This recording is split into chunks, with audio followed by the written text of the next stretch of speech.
Un jeudi gris de mars 2024, Hélène Carpentier était assise dans son cabinet d'architecture à Cologne, ignorant que sa vie allait prendre un tournant dramatique dans les heures suivantes.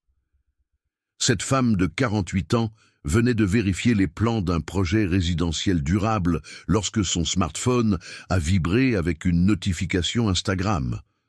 Normalement, elle aurait ignoré cela, car son profil professionnel recevait quotidiennement des dizaines de demandes de divers fournisseurs et clients potentiels.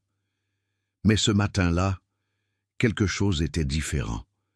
C'était peut-être l'intuition, peut-être le pur hasard, mais Hélène saisit l'appareil et ouvrit le message. Les mots à l'écran la firent s'arrêter net. Un certain Cheikh Abdullah bin Khalid al-Rachid, prétendument membre de la famille royale émirienne, exprimait son intérêt pour son travail architectural.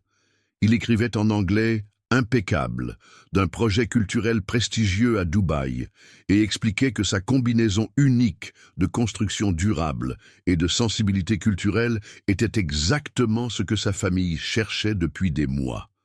Hélène fixa l'écran, incrédule. Elle vérifia le profil de l'expéditeur et trouva un compte vérifié avec plus de 100 000 followers.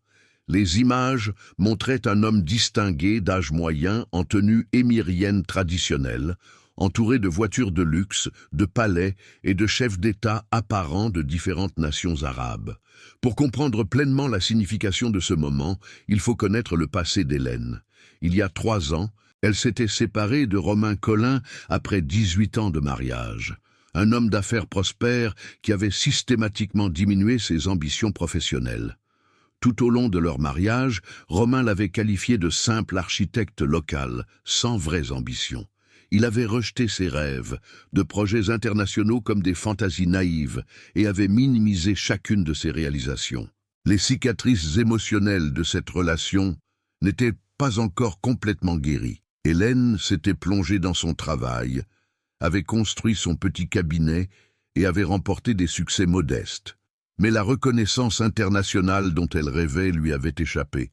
C'était précisément cette vulnérabilité qui rendait le message du faux Cheikh si efficace. Ici était quelqu'un qui ne voyait pas seulement son travail, mais le qualifiait d'extraordinaire.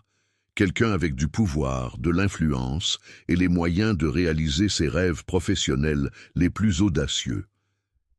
Hélène savait qu'elle devrait être prudente. Elle avait entendu parler des arnaqueurs en ligne, des escroqueries amoureuses et des faux princes.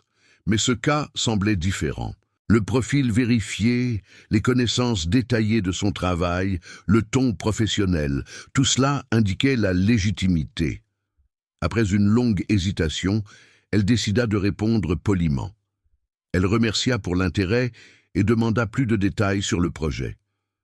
La réponse arriva en 15 minutes, ce qui la surprit compte tenu du décalage horaire entre l'Allemagne et les Émirats. Le Cheikh expliqua que sa famille envisageait un complexe culturel révolutionnaire comprenant un musée d'art islamique contemporain, une bibliothèque numérique pour les manuscrits anciens et un centre de congrès pour le dialogue interculturel. Le budget estimé s'élèverait à 200 millions d'euros, et elle avait été soigneusement sélectionnée parmi des centaines d'architectes internationaux. Hélène sentit son cœur s'accélérer.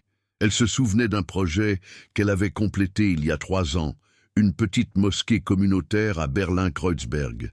Ça avait été une modeste œuvre, mais elle avait passé des mois à étudier l'architecture islamique traditionnelle et à travailler étroitement avec les chefs religieux de la communauté pour créer un espace qui alliait la durabilité moderne à la tradition spirituelle. Apparemment, ce projet avait attiré plus d'attention qu'elle ne l'avait pensé. Les jours suivants passèrent comme dans un rêve. La correspondance avec le Cheikh s'intensifia. Il lui envoya des photographies de Dubaï au lever et au coucher du soleil, expliqua la vision de sa famille pour la modernisation culturelle des Émirats et commença graduellement à entrelacer des commentaires plus personnels dans ses messages. Il parlait de la solitude de la vie royale, de la difficulté de trouver des connexions humaines authentiques quand tout le monde ne s'intéressait qu'à l'argent et au pouvoir. Il l'appela une âme rare, quelqu'un qui comprenait le sens plus profond de l'architecture en tant qu'expression culturelle. Hélène tenta de maintenir une distance professionnelle, mais l'attention la flatta profondément. Après des années de négligence émotionnelle dans son mariage, elle se sentait enfin vue et appréciée. Elle commença à passer ses soirées à rechercher l'architecture islamique, à esquisser des conceptions et à attendre ses messages. Sa meilleure amie Mélanie Barrault remarqua le changement lors d'un déjeuner ensemble. Mélanie, une comptable pragmatique avec un esprit vif, écouta les récits enthousiastes d'Hélène et fronça les sourcils.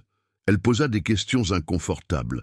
Pourquoi le Cheikh l'avait-il contacté et non l'une des grandes cabinets d'architecture internationaux? Pourquoi communiquait-il personnellement et non par des canaux officiels? Hélène avait-elle jamais eu un appel vidéo avec lui? Les réponses furent insatisfaisantes. Hélène expliqua que les protocoles de sécurité royale étaient stricts, que les premiers contacts devaient être écrits, que le Cheikh était constamment en voyage diplomatique. Mélanie garda le silence, mais son scepticisme était évident. Au cours des semaines suivantes, quelque chose se passa qui dissipa les derniers doutes d'Hélène. Un coursier livra un bouquet opulent à son bureau, des roses blanches et rouges dans un vase en cristal, accompagné d'une note manuscrite sur du papier avec un en-tête doré et le sceau officiel des Émirats. Les paroles étaient poétiques et respectueuses, un hommage à son talent et sa sensibilité. 2 jours plus tard, suivit une boîte élégante contenant un foulard de soie Hermès authentique, orné de motifs géométriques arabes en bleu et or. La lettre jointe parlait du fait qu'elle se sentirait culturellement chez elle à son arrivée à Dubaï. Hélène était submergée. Personne ne lui avait jamais fait de tel cadeau, pas même Romain au meilleur jour de leur mariage. Le geste semblait confirmer le sérieux et le respect que le Cheikh lui portait. Elle photographia les cadeaux et les partagea sur son compte Instagram professionnel avec un commentaire modeste sur la reconnaissance internationale inattendue. Les réactions furent immédiates et nombreuses. Des collègues lui ont présenté ses félicitations, des clients ont posé des questions curieuses, et même un prestigieux magazine d'architecture allemand a pris contact pour une possible interview. Ce qu'Hélène ne savait pas, c'est que chacune de ces réactions était soigneusement observée et analysée. L'homme qui prétendait être le Cheikh Abdullah était en réalité Fabien Renaud, un arnaqueur de 35 ans qui vivait à Dubaï depuis des années et avait perfectionné un système sophistiqué pour exploiter les femmes européennes. Il avait passé des mois à étudier les profils de médias sociaux d'Hélène, analyser ses modèles de publication, cartographier ses réactions émotionnelles. Il savait de son mariage échoué, de sa frustration professionnelle, de sa faim de reconnaissance. Chacun de ses messages, chaque cadeau, chaque révélation apparemment spontanée faisait partie d'un script soigneusement orchestré destiné à exploiter ses faiblesses psychologiques. Les conversations devinrent plus intimes. Le Cheikh commença à parler d'un possible partenariat à long terme, non seulement professionnel, mais aussi personnel. Il suggéra qu'il voyait en elle plus qu'une simple architecte talentueuse. Il parla de destin, de connexions rares, de la possibilité de construire quelque chose de significatif ensemble.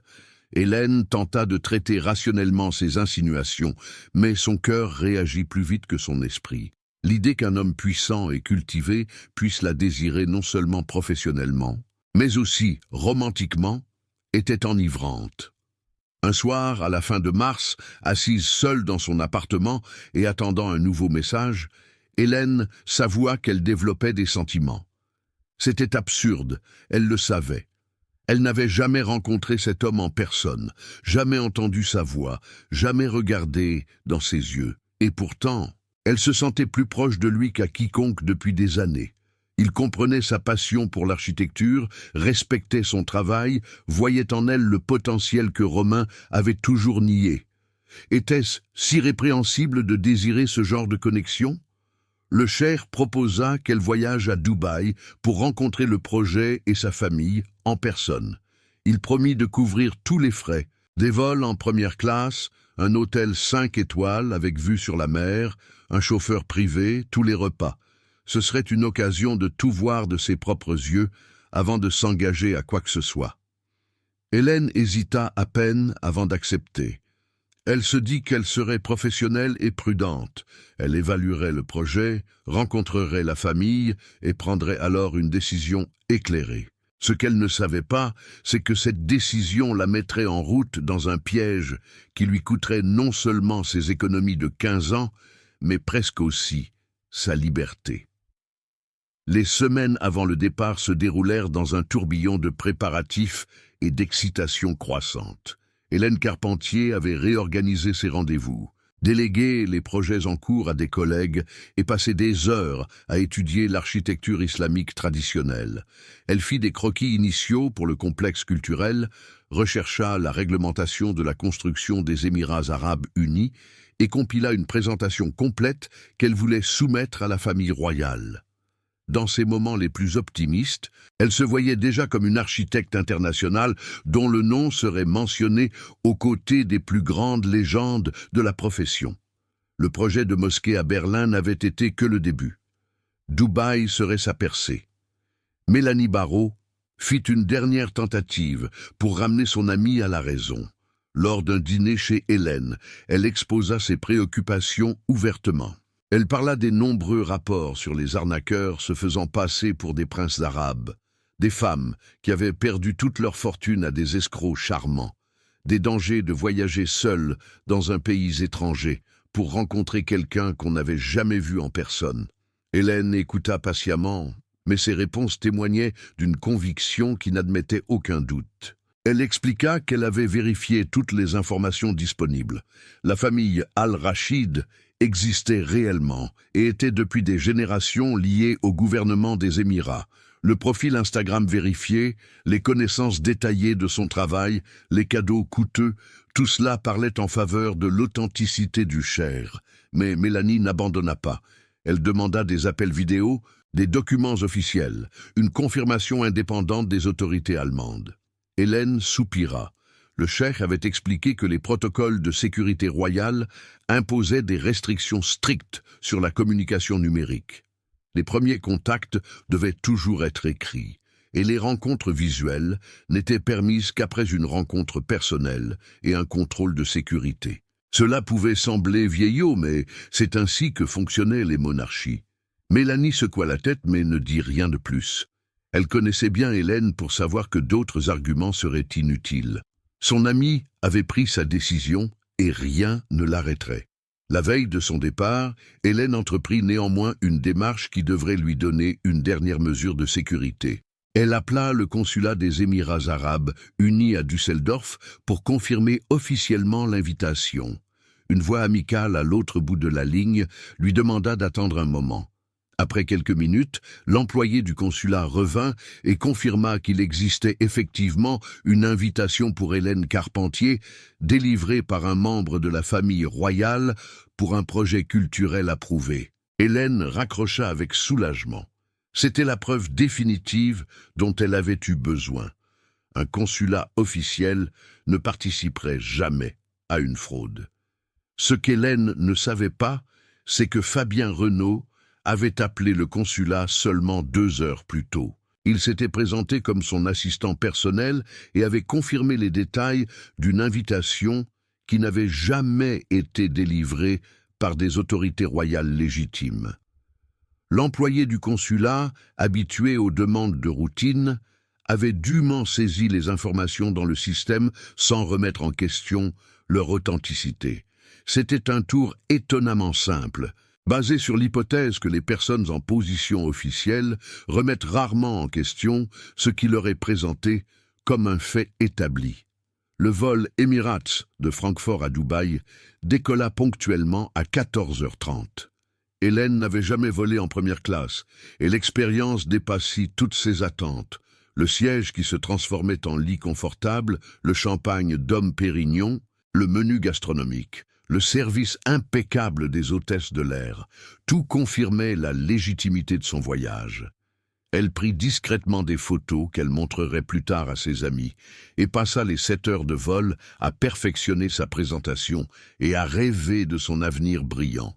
L'aéroport international de Dubaï était encore plus impressionnant qu'elle ne l'avait imaginé. L'architecture futuriste, les sols en marbre brillant, les boutiques de luxe, les voyageurs élégants du monde entier, tout respirait la prospérité et la modernité. Hélène se sentait faire partie d'un monde exclusif auquel elle avait enfin obtenu l'accès. Elle passa la douane sans problème et se mit à chercher le chauffeur que le Cheikh avait annoncé. Dans la zone de réclamation, elle cherchait une pancarte avec son nom. 15 minutes passèrent, puis 30, puis 45. Hélène commença à devenir nerveuse. Elle vérifia son téléphone, mais ne trouva aucun nouveau message. Le décalage horaire, la circulation à Dubaï, il y avait sûrement des explications rationnelles au retard. Après presque 1 heure, un homme d'âge moyen en tenue ordinaire s'approcha finalement et la questionna hésitamment. Il demanda si elle était Madame Carpentier d'Allemagne et se présenta comme Benjamin, le chauffeur envoyé par Sa Majesté. Hélène remarqua immédiatement quelques incohérences. L'anglais de Benjamin était basique et incertain, sa tenue propre, mais loin d'être celle d'un chauffeur au service d'une famille royale. Quand il la conduisit à une Toyota Corolla blanche ordinaire, elle hésita un moment. Elle s'attendait à une Mercedes luxueuse ou au moins à une BMW. Benjamin expliqua précipitamment que les protocoles de sécurité exigeaient des véhicules discrets pour éviter une attention indésirable. L'explication semblait assez plausible et Hélène monta, bien qu'un léger malaise s'éleva en elle. Pendant les 40 minutes de trajet à travers Dubaï, Hélène tenta d'engager la conversation. Elle demanda à Benjamin depuis combien de temps il travaillait pour le Cheikh, ce que c'était que de travailler pour la famille royale, quels autres projets la famille poursuivait actuellement. Les réponses étaient évasives et vagues. Benjamin parlait d'un certain temps, d'un bon employeur, d'affaires arabes compliquées. Il semblait nerveux et évitait le contact visuel direct. Hélène se dit que les différences culturelles pouvaient être responsables de son comportement. Dans certaines cultures, il était impoli de croiser directement le regard d'une femme. L'hôtel était véritablement luxueux. Le Jumeirah Beach Hotel, un établissement 5 étoiles, avec vue spectaculaire sur le célèbre Burj Al Arab, satisfaisait toutes les promesses du Cheikh. Hélène se sentit soulagée en entrant dans le hall opulent. Peut-être s'était-elle inquiétée sans raison. À la réception, elle présenta son passeport et expliqua qu'elle avait une réservation au nom de Carpentier, facturée au Cheikh Abdullah Al-Rachid. La réceptionniste tapa quelques secondes sur son ordinateur et leva les yeux avec un sourire poli mais confus. Elle avait une réservation pour 2 nuits dans une chambre de luxe avec vue sur la mer, expliqua la réceptionniste. Hélène sursauta. 2 nuits. Le Cheikh avait parlé de 5 nuits, assez de temps pour discuter le projet en détail, visiter les chantiers et rencontrer la famille royale. Elle demanda à la réceptionniste de vérifier la réservation à nouveau. La jeune femme obéit, mais secoua la tête. La réservation couvrait définitivement seulement 2 nuits. Si madame souhaitait une prolongation, elle devrait en discuter avec le titulaire du compte. Hélène tenta de cacher son inquiétude croissante. C'était sans doute une erreur administrative que le Cheikh corrigerait. Elle prit sa clé de chambre et monta au 10e étage. La chambre était à couper le souffle, fenêtre panoramique donnant sur la mer turquoise, meubles élégants, lit king-size confortable, fleurs fraîches et un bol de fruits exotiques. Pendant un moment, elle oublia ses préoccupations et savoura simplement le luxe qui l'entourait. Elle tenta d'appeler le Cheikh pour confirmer la réunion le lendemain matin. Le téléphone sonna plusieurs fois avant que la messagerie vocale ne s'active. Hélène laissa un message amical annonçant son arrivée sûre et demandant de confirmer le rendez-vous du petit déjeuner au Burj Al Arab. Elle attendit 1 heure, puis 2. Aucune réponse. À minuit heure locale, elle abandonna et se coucha, convaincue que les obligations royales occupèrent le Cheikh.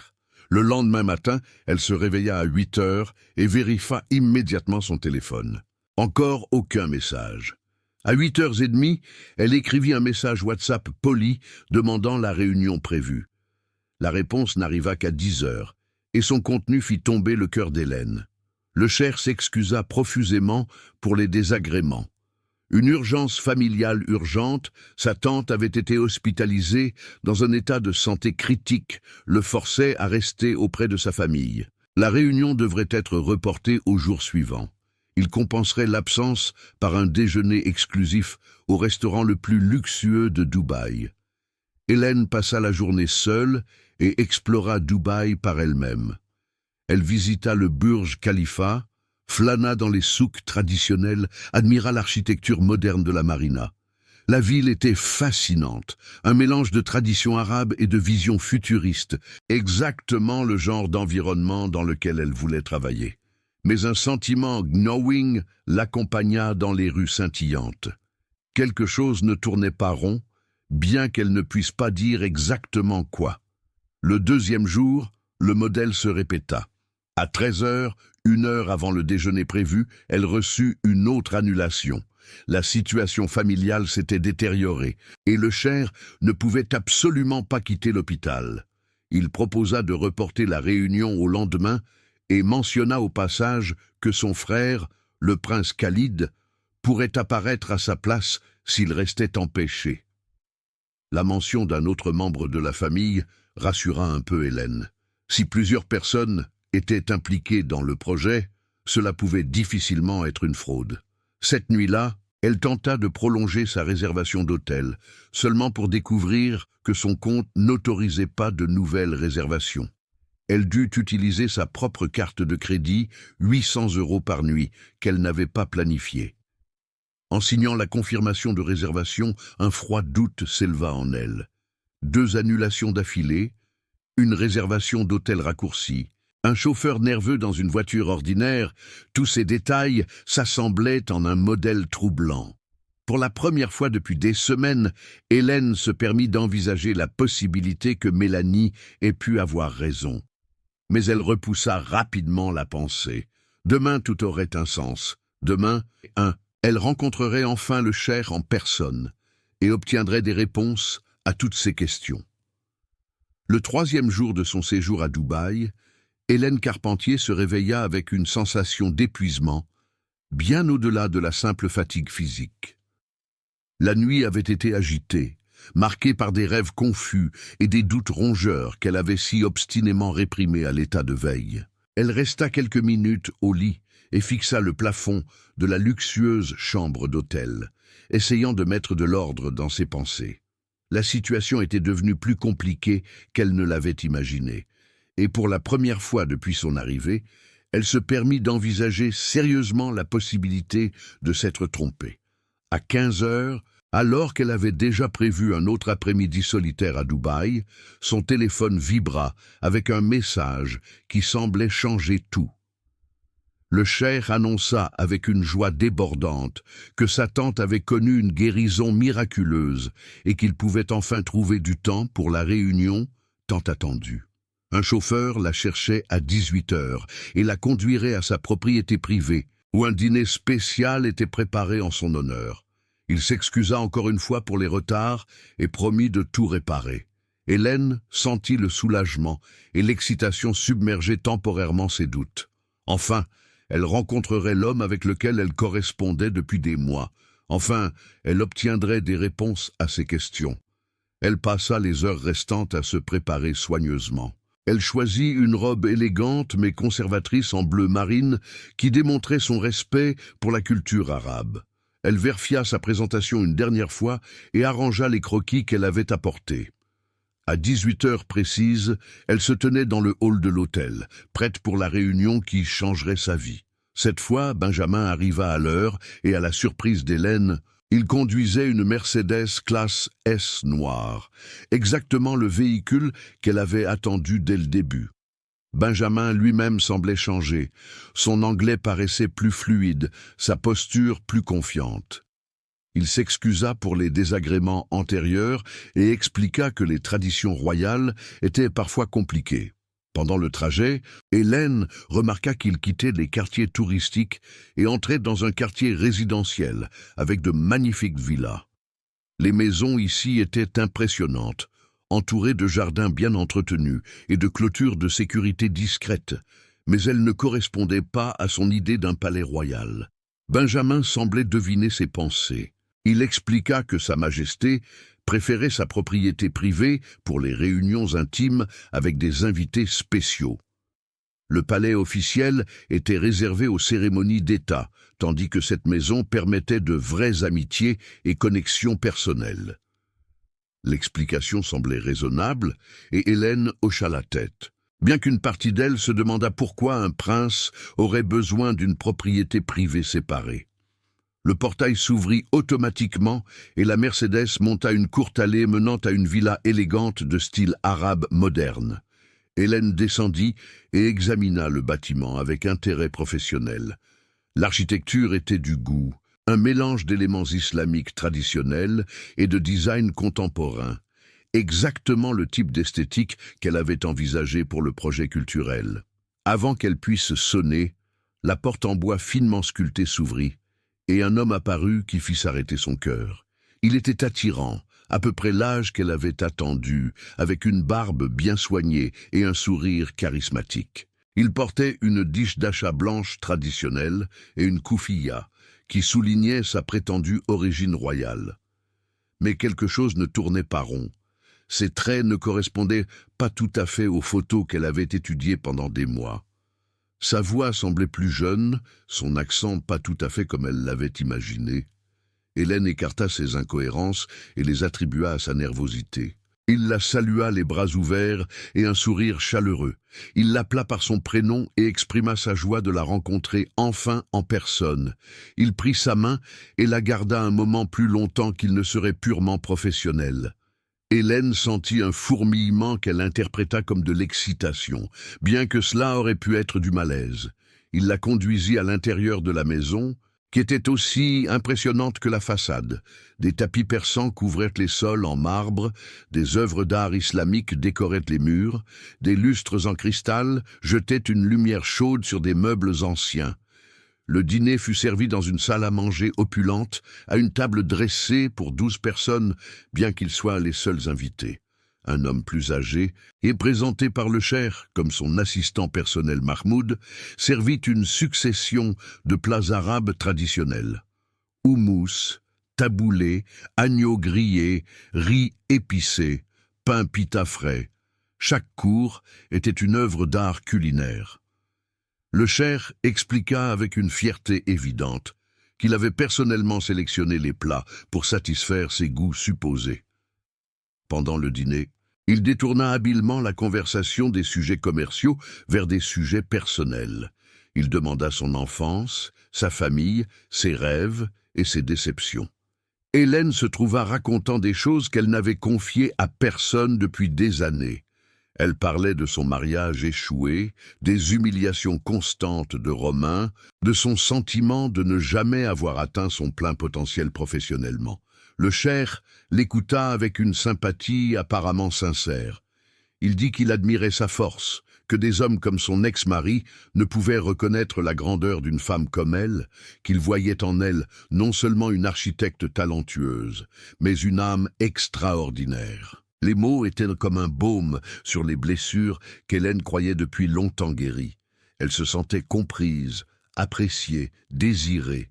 L'homme devant elle semblait être tout ce que Romain n'avait pas été, cultivé, respectueux, attentionné, intéressé par sa vie intérieure, autant que par ses réalisations extérieures.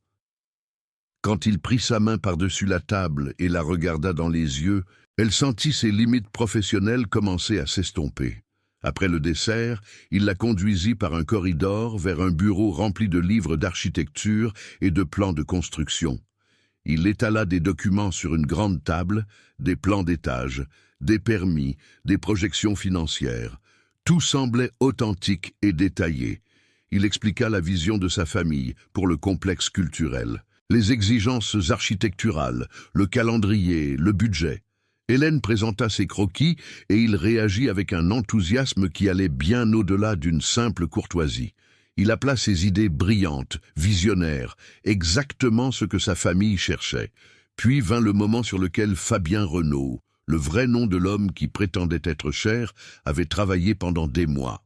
Il adopta un ton plus sérieux et expliqua qu'il y avait une complication imprévue. De nouveaux règlements du gouvernement émirati exigeaient que les architectes internationaux travaillant sur des projets gouvernementaux déposent une sécurité financière. C'était une pure formalité, une garantie de bonne foi, qui serait entièrement remboursée une fois les contrats finaux signés. Le montant s'élevait à 25 000 €. Hélène se figea. La somme était considérable, plus d'un tiers de toutes ses économies de 15 ans de travail acharné. Elle posa des questions sur les raisons de cette exigence, sur les documents qu'elle pouvait examiner, sur les arrangements alternatifs. Le cher répondit patiemment à chaque question. Il lui montra des formulaires qui ressemblaient à des documents officiels, expliqua les procédures bureaucratiques compliquées, l'assura que sa famille garantirait bien sûr le montant. C'était simplement une formalité exigée par le gouvernement, pas par sa famille. Quelque chose chez Hélène résista. L'atmosphère romantique du soir avait émoussé sa vigilance, mais l'avait pas complètement éliminée. Elle demanda du temps pour y réfléchir, la possibilité de faire examiner les documents par un avocat allemand. Le cher hocha la tête avec compréhension. Mais elle remarqua une brève ombre qui traversa son visage. Il dit qu'il respectait sa prudence, qu'elle avait bien sûr tout le temps du monde. En même temps, il mentionna en passant que la fenêtre de temps du projet était limitée, que d'autres architectes internationaux avaient exprimé leur intérêt, que sa famille ne pouvait pas indéfiniment repousser les décisions. La menace subtile était sans équivoque. Hélène se sentit soudainement fatiguée et confuse. La combinaison de l'intimité émotionnelle et de la pression commerciale l'avait déséquilibrée. Elle dit qu'elle y réfléchirait pendant la nuit et prendrait une décision le lendemain matin. Le cher accepta sa réponse avec un sourire qui ne touchait pas tout à fait ses yeux. Il baisa sa main au revoir et la garda un peu plus longtemps que nécessaire. Ses dernières paroles l'accompagnèrent durant le retour à l'hôtel. Il espérait que leur prochaine rencontre marquerait non seulement le début d'un partenariat commercial, mais aussi le début de quelque chose de plus profond et de plus significatif. Seule dans sa chambre d'hôtel, Hélène s'assit sur le lit et tenta de traiter les événements de la soirée. Quelque chose semblait faux, mais elle ne pouvait pas dire exactement ce que c'était. Le cher était charmant, cultivé, manifestement aisé. Le projet semblait légitime, les documents authentiques, et pourtant une gêne rongeait qu'elle ne pouvait pas ignorer. Elle pensa aux avertissements de Mélanie, aux cas documentés statistiquement d'escroqueries amoureuses, aux femmes qui avaient perdu toute leur fortune à des arnaqueurs charmants. Était-elle en train de faire la même erreur? Elle décida qu'elle appellerait le consulat à nouveau le lendemain matin, cette fois avec des questions plus spécifiques. Elle poserait des questions sur le projet culturel, les règlements prétendument nouveaux, la légitimité du cher Abdullah bin Khalid al-Rachid. Si tout était en ordre, elle virerait l'argent et changerait sa vie. Sinon, elle prendrait le premier vol de retour en Allemagne et compterait cet épisode comme une leçon chère. Avec cette résolution, elle se coucha, ignorante que le jour à venir révélerait des vérités pour lesquelles elle n'était d'aucune manière préparée. Le soleil du matin sur Dubaï inonda la chambre d'hôtel d'Hélène de lumière dorée. Mais la chaleur ne la atteignait pas. Elle avait à peine dormi, piégée entre le désir de croire et la certitude croissante que quelque chose allait profondément mal. Avant même de quitter le lit, elle saisit son téléphone et chercha le numéro du consulat des Émirats arabes unis à Düsseldorf. L'heure permettait déjà un appel, et elle ne voulait pas gaspiller une autre minute dans l'incertitude. Une voix professionnelle répondit au troisième coup de sonnette. Hélène se présenta et expliqua qu'elle avait déjà appelé avant son départ pour confirmer une invitation royale. Cette fois, cependant, elle avait des questions plus spécifiques. Elle s'enquit du complexe culturel, un projet d'une valeur de 200 millions d'euros, prétendument planifié par la famille Al-Rachid. L'employé demanda d'attendre un moment et transféra l'appel à un collègue responsable des affaires culturelles. Le nouveau correspondant écouta attentivement, tandis qu'Hélène décrivait les détails du projet.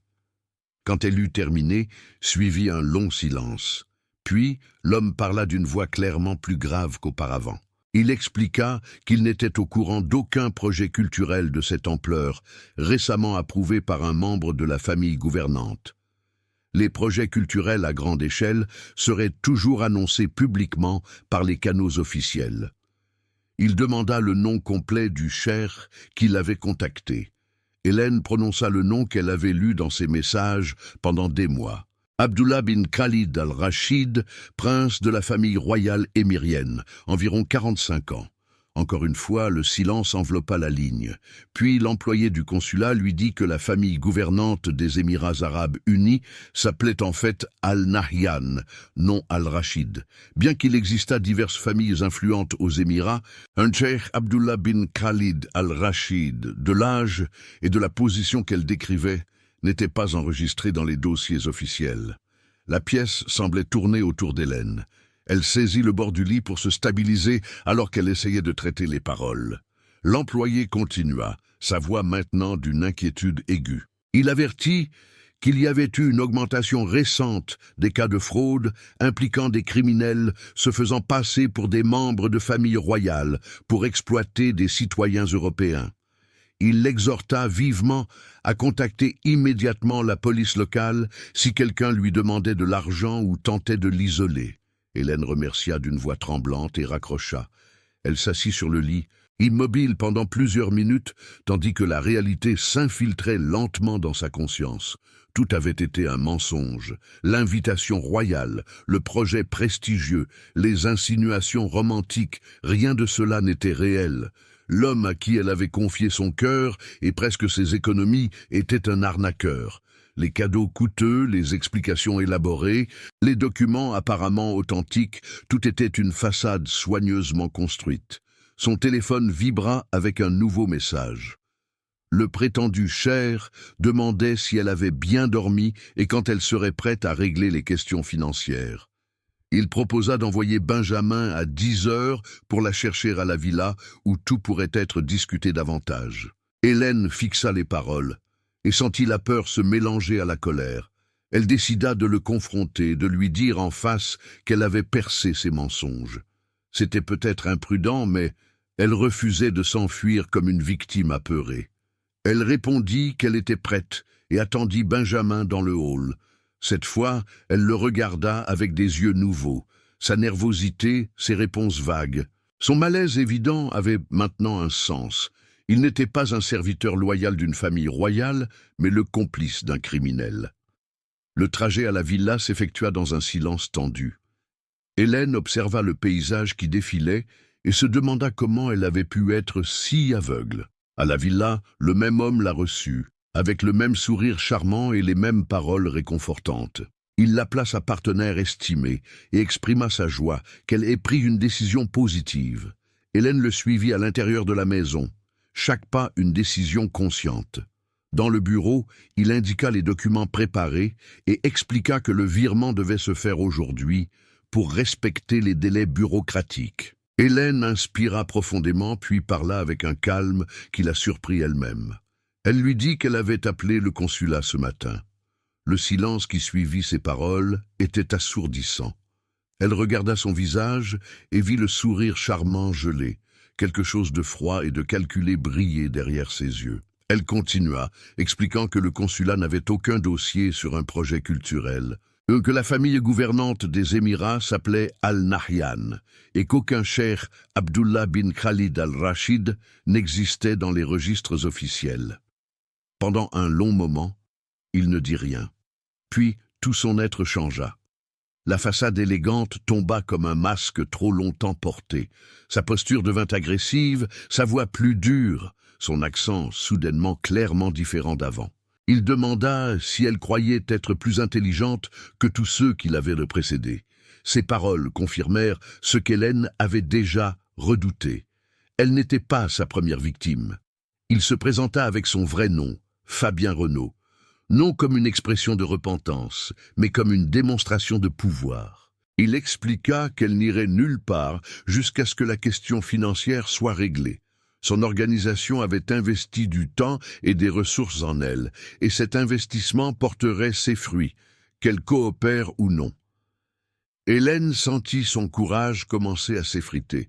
La réalité de sa situation devint soudainement claire. Elle était seule dans un pays étranger, dans une maison avec un criminel, sans moyen d'appeler à l'aide. Elle tenta de se diriger vers la porte, mais Fabien bloqua son chemin. Il appela Benjamin, qui apparut presque instantanément, comme s'il attendait dehors. Fabien donna des ordres, dans une langue qu'Hélène ne comprenait pas, et Benjamin hocha la tête silencieusement.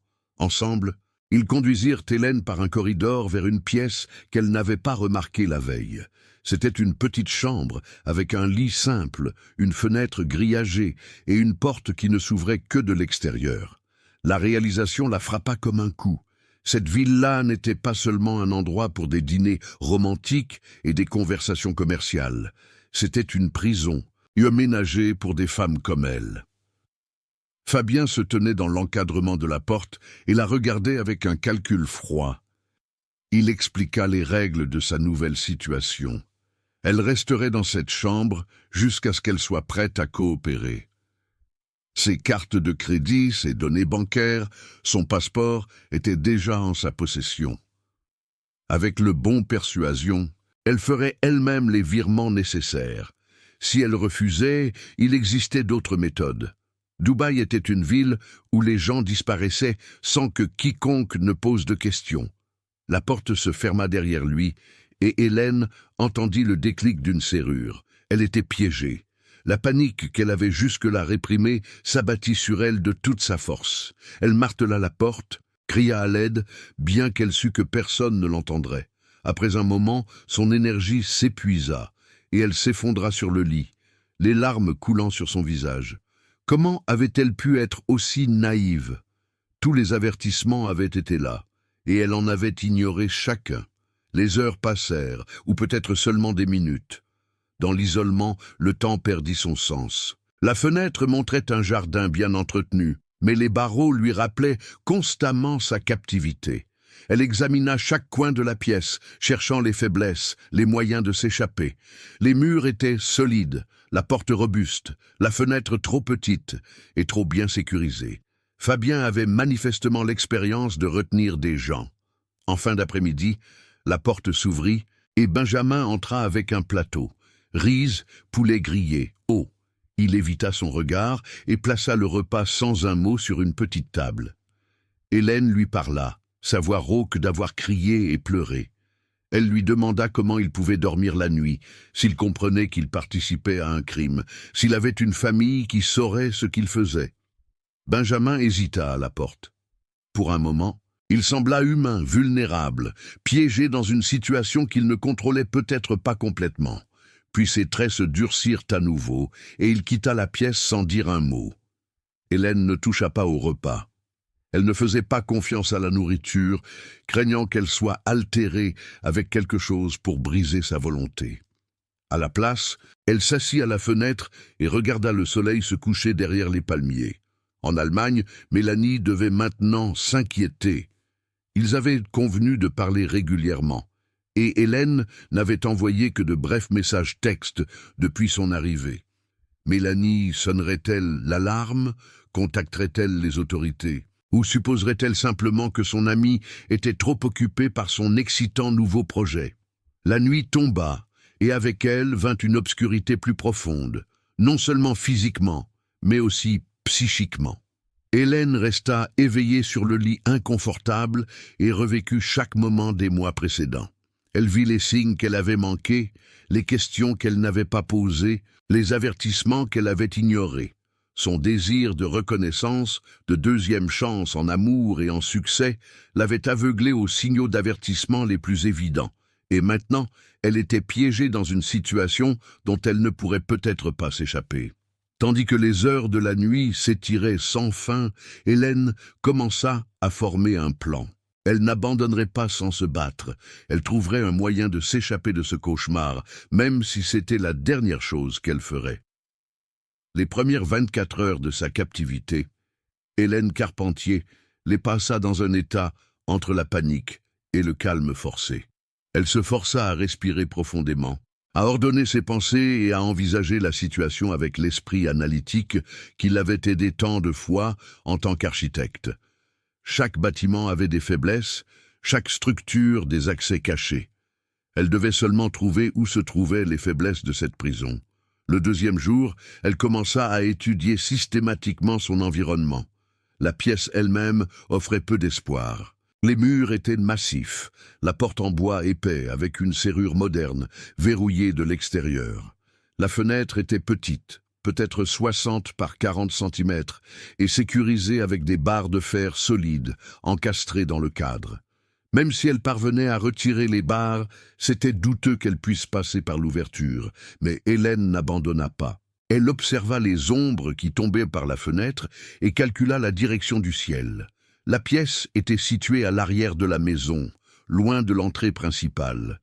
Benjamin apportait les repas 3 fois par jour, le matin à 8 heures, à midi à 13 heures, le soir à 19 heures. Ces visites ne duraient jamais plus de 2 minutes. Il évitait le contact visuel, parlait à peine et se retirait précipitamment dès qu'il avait posé le plateau. Mais Hélène remarqua des détails qui lui donnaient de l'espoir. Ses mains tremblaient légèrement quand il entrait dans la pièce. Ses épaules étaient tendues, sa respiration superficielle. Benjamin n'était pas le criminel endurci qu'il aurait peut-être voulu paraître. C'était un homme dans une situation qui le perturbait visiblement. Le 3e jour, Hélène osa faire une tentative. Quand Benjamin apporta le déjeuner, elle lui parla d'une voix calme et amicale. Elle ne demanda pas d'aide, ne posa pas de demande.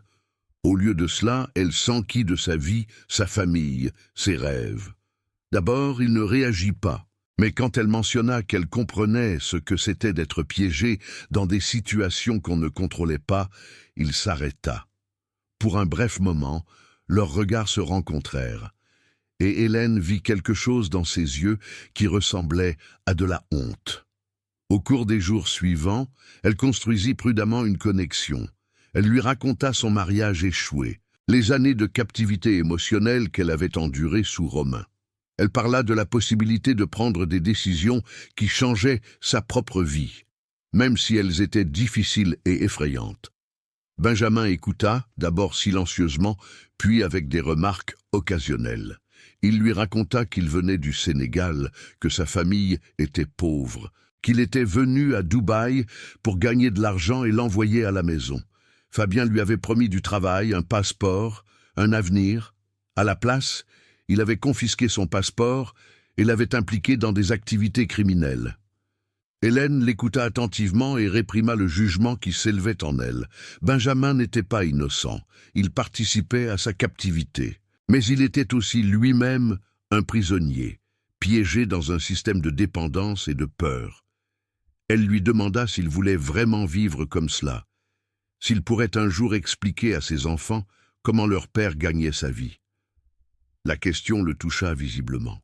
Il quitta la pièce sans un mot, mais quand il revint le soir, il glissa furtivement un petit morceau de papier sous le plateau. Dessus était écrite une seule ligne, « Fenêtre de la salle de bain ». Pas de barre. Le cœur d'Hélène monta à sa gorge en lisant les paroles. Elle cacha le morceau de papier dans ses vêtements et se força à rester calme. Benjamin risquait beaucoup avec cette information. Si Fabien le découvrait, il y aurait des conséquences. Elle le remercia avec un regard qui en disait plus que les paroles auraient pu. La nuit suivante, Hélène demanda d'utiliser la salle de bain. C'était la première fois qu'elle le demandait, et Benjamin la conduisit le long d'un court couloir vers une petite toilette. Il attendit à la porte tandis qu'elle entrait et se regardait autour. La fenêtre n'était effectivement pas grillagée. Elle était petite, très petite, peut-être 50 par 40 cm, mais il n'y avait pas de cadre métallique pour l'arrêter.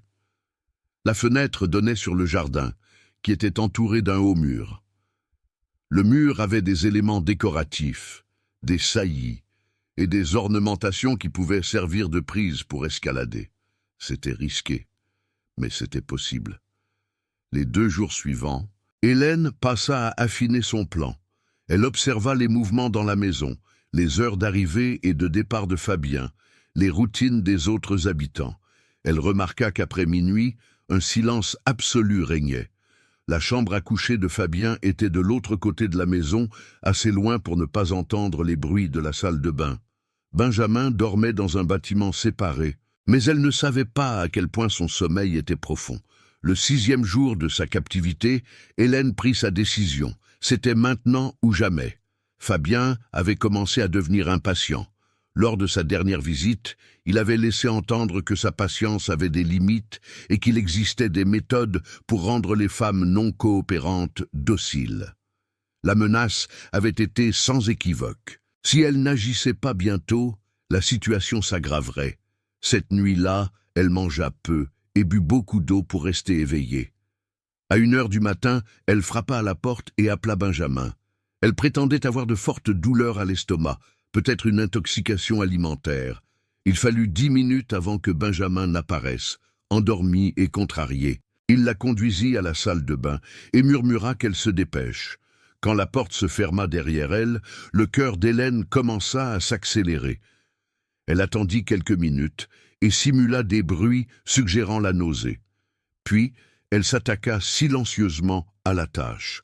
Elle enleva ses chaussures et poussa doucement le petit placard sous l'évier vers la fenêtre. Le mouvement produisit un léger grattement et elle se figea, écoutant. Aucune réaction de dehors. Elle monta sur le placard et ouvrit la fenêtre. L'air nocturne s'écoula, chaud et humide, sentant le jasmin et l'odeur lointaine de la mer. Forcer le passage était la partie la plus difficile. Hélène était mince, mais la fenêtre était plus étroite qu'elle ne l'avait espéré. Elle enleva son chemisier pour réduire la résistance et se força centimètre par centimètre à travers l'ouverture. Le métal du cadre lui entaillait la peau, laissant des égratignures aux épaules et aux hanches. La douleur était intense, mais elle grinçait des dents et continuait.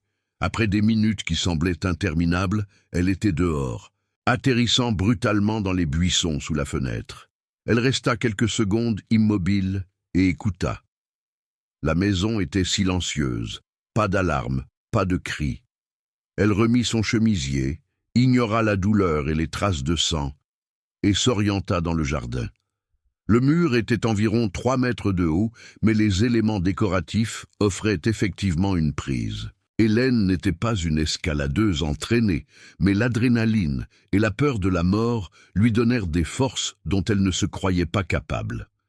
Elle se déchirait les mains sur les pierres rugueuses, se cogna les genoux, mais après quelques minutes, elle avait atteint la crête du mur et se laissa tomber de l'autre côté.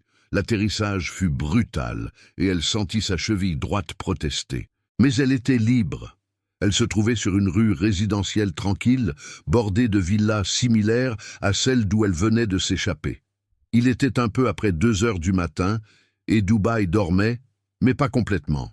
Au loin, elle voyait les lumières d'une route principale. Hélène courait, pieds nus, blessée, en vêtements déchirés.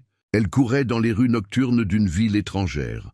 Son seul objectif était de s'éloigner, aussi loin que possible de la villa, avant que Fabien ne remarque sa disparition. Elle restait dans l'ombre, évitait les quelques voitures qui passaient, luttait contre l'épuisement qui tirait sur ses membres. Après environ 20 minutes, elle atteignit une rue animée.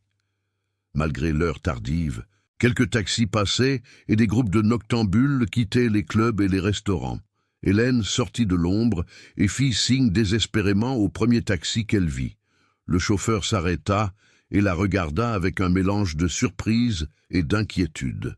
Son apparence devait être terrifiante, pieds nus, couverte de sang, en vêtements déchirés et tremblants. Elle monta et cita le seul endroit qui lui vint à l'esprit, l'ambassade allemande. Le chauffeur expliqua que l'ambassade était fermée la nuit, mais proposa de la conduire à un commissariat de police. Hélène hocha la tête, épuisée. Dans la sécurité du taxi, la tension des heures précédentes s'abattit sur elle. Les larmes coulaient sur son visage, tandis que les lumières de Dubaï défilaient. Elle s'était échappée. Elle était en sécurité, mais le cauchemar n'était pas encore terminé. Fabien Renaud était toujours libre, et elle savait qu'il ne cesserait pas ses efforts pour la retrouver, à moins qu'elle ne le fasse arrêter. Le commissariat de Bur-Dubaï était un bâtiment austère en béton, dont la lumière de néon intense fit cligner des yeux à Hélène Carpentier alors qu'elle trébuchait par la porte d'entrée. Son apparition provoqua des réactions immédiates. Une femme pieds nus, saignante, en vêtements déchirés, parlant anglais hésitant d'enlèvement et d'un faux prince, attira instantanément l'attention des agents en service. Un sergent âgé aux moustaches grises la conduisit gentiment vers une chaise et appela un interprète et une aide médicale. Les heures suivantes passèrent dans un brouillard de questions, de formulaires et de soins des plaies prudents. Hélène raconta son histoire de A à Z, commençant par le premier message Instagram jusqu'à sa fuite désespérée par la fenêtre de la salle de bain. L'enquêteur, un jeune officier nommé Khalil qui parlait couramment l'allemand, écouta attentivement et prit des notes minutieuses. Quand elle mentionna le nom Fabien Renaud, les agents échangèrent des regards significatifs. Le nom ne leur était manifestement pas inconnu. Khalil lui expliqua que la police de Dubaï chassait depuis des mois un homme qui opérait sous diverses fausses identités et arnaquait systématiquement les femmes européennes. La description qu'Hélène fournit correspondait à ce qu'il savait déjà. Cependant, jusqu'à présent, aucune des victimes n'avait été disposée à faire une déclaration officielle ou à témoigner personnellement contre le criminel. La plupart avaient trop honte, étaient trop traumatisés ou avaient simplement peur de représailles. La déclaration détaillée d'Hélène et sa volonté de comparaître devant le tribunal pourraient être l'avancée dont ils avaient besoin. Cette même nuit, une perquisition a été organisée. Hélène n'a pas été autorisée à y participer, mais Khalil l'a tenue informée par téléphone. La police a encerclé la propriété peu avant l'aube. Fabien Renaud a été surpris au lit et arrêté sans résistance. Benjamin Pelletier et un autre complice ont également été pris en garde à vue. Lors de la perquisition de la maison, les enquêteurs ont trouvé des preuves considérables. Des documents falsifiés, plusieurs passeports sous des noms différents, des fichiers informatiques contenant les profils de douzaines de victimes potentielles et des dossiers financiers documentant les virements d'au moins 12 femmes allemandes au cours des 2 années précédentes. Les chiffres que Khalil lui présenta le jour suivant étaient choquants. L'opération de Fabien Renaud avait extorqué environ 400 000 € aux victimes allemandes. Certaines femmes avaient perdu toutes leurs économies de vie. D'autres avaient contracté des prêts qu'elles ne pouvaient maintenant pas rembourser. Une femme de Hambourg avait eu une dépression nerveuse après son retour en Allemagne et était depuis en traitement psychiatrique. Très peu avaient porté plainte, piégés entre la honte et le sentiment que personne ne les croirait de toute façon. L'ambassade allemande fut contactée et prit en charge le soin d'Hélène. On lui délivra un passeport de remplacement, l'aida à regeler ses comptes bancaires et organisa un vol de retour sûr en Allemagne. Avant de quitter Dubaï, Hélène demanda de visiter Benjamin Pelletier en prison. La demande fut d'abord refusée, mais grâce à l'intervention d'un représentant de l'ambassade, elle obtint finalement 20 minutes. Benjamin était assis de l'autre côté d'une vitre en plexiglas. Vieilli de plusieurs années en quelques jours, il ne la remercia pas et ne demanda pas non plus pardon. Au lieu de cela, il lui parla de sa famille au Sénégal, de sa plus jeune fille qu'il n'avait pas vue depuis 3 ans, du rêve d'une vie meilleure qui l'avait amené à Dubaï et l'avait entraîné dans le filet de Fabien. Hélène l'écouta sans juger. Elle lui dit qu'elle témoignerait en faveur d'un traitement plus clément en raison de sa coopération. Ce n'était pas le pardon qu'elle lui offrait, mais peut-être une chance de rédemption. Le vol de retour à Cologne fut un voyage à travers des émotions qu'Hélène pouvait à peine exprimer. Soulagement, épuisement, honte, colère, tout se mélangea en un sentiment qu'elle n'avait jamais éprouvé auparavant. À l'aéroport, Mélanie Barrault l'attendait avec des larmes aux yeux et une étreinte qui ne voulait pas finir. L'ami qui l'avait avertie et dont elle avait ignoré les avertissements ne posa pas de questions, ne fit pas de reproches. Elle ramena Hélène à la maison et resta les premières nuits auprès d'elle quand les cauchemars venaient. Les semaines après son retour furent marquées par l'élaboration. Hélène a suivi une thérapie pour traiter le trauma.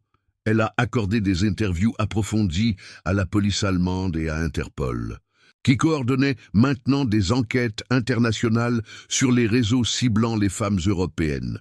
Elle a dû affronter les conséquences financières, car bien qu'elle n'ait pas versé d'argent directement à Fabien, les frais d'hôtel inattendus et les frais juridiques avaient considérablement décimé ses économies. 3 mois après sa fuite de Dubaï, Hélène fut interrogée comme témoin principal dans le procès contre Fabien Renaud par vidéotransmission. Elle vit son visage sur l'écran, le visage de l'homme qui l'avait séduite avec du charme et l'avait emprisonnée avec des menaces. Il semblait plus petit, plus ordinaire que dans son souvenir, dépourvu de l'aura de pouvoir et de mystère qu'il avait si soigneusement construite. Elle parla pendant 3 heures, répondant à chaque question du ministère public et tenant bon face à l'interrogatoire agressif de la défense. Le jugement tomba 2 semaines plus tard. Fabien Renaud a été reconnu coupable de fraude, vol d'identité, séquestration et délits liés à la traite des êtres humains. Il a reçu une peine de 8 ans de prison dans un établissement pénitentiaire émirati. C'était moins qu'Hélène n'avait espéré, mais plus que beaucoup de ses victimes auraient jamais rêvé. Benjamin Pelletier a reçu 2 ans avec sursis et a été expulsé au Sénégal, avec une interdiction d'entrée à vie aux Émirats arabes unis. La nouvelle du jugement se propagua rapidement dans les médias allemands. Ce qui avait commencé comme une histoire criminelle locale se transforma en une discussion nationale sur les dangers de la fraude en ligne et la vulnérabilité des gens en quête d'amour et de reconnaissance.